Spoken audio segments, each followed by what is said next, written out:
পুরানো সেই দিনের কথা বলবি ফিরে।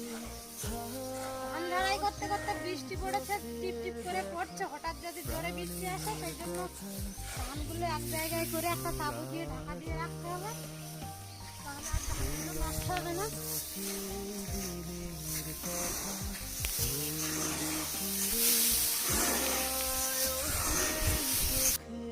কালকে বাজার থেকে অনেক ফুলের চারা এনেছি, আর এই যে হাঁড়ি চিকেন করতাম সেই হাঁড়িগুলো নষ্ট হয়ে যাচ্ছিল, সেই হাঁড়িগুলোয় কিছু ফুলের চারা বসিয়েছি।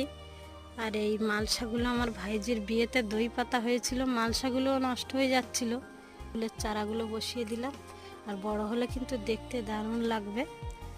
আর আমাদের মুরগি আনা হয়েছিল, দুটো ঝাঁকা ছিল, তার মধ্যে কিন্তু পেঁয়াজ দিয়ে দিয়েছি।